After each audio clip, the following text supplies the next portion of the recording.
Okay. So, ito yung makikita mo sa sa dashboard, okay?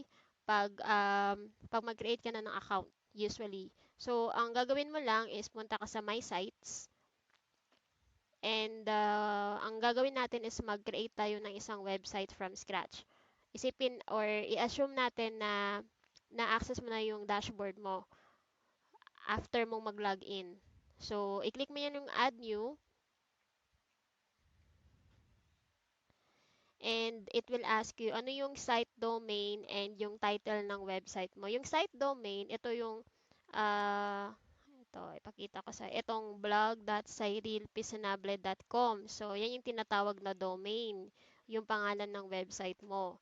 So, kung gusto mong i-brand yung sarili mo, which is yung nire-recommend namin, pwede mong ilagay yung name mo. Okay?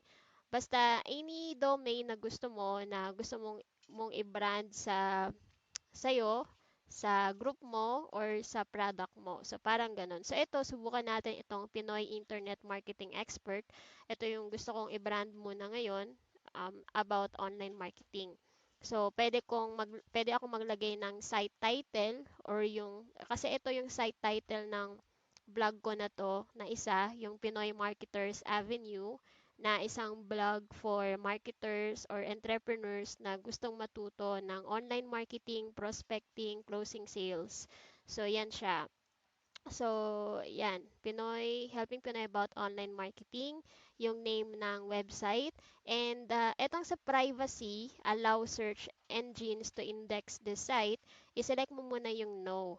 Kasi wala pa namang laman or content yung website mo, iselect mo muna yung no para hindi siya agad ma-record kay Google. So, parang ganun. So, i-click mo yung create site.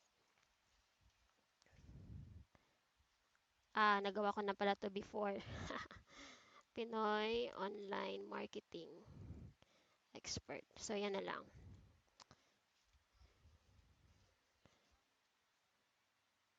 Yun. So, after niyang makapag-create after may click yung create site, ito yung makikita mo agad na message na yung site mo is your new site, log in as Cyril Pisanabe using your existing password. So, ito, yung pwede kong gawin is i-click to para tingnan or makita ano yung default na hitsura ng website na ginawa ko. Yan, ito yung makikita mo yung site mo na may uncategorized sa taas. So, wag kang magtaka kung bakit automatic na mag-appear yan dyan sa parang menu. Kasi, i-edit naman natin yung themes nito. So, don't worry about it. Okay?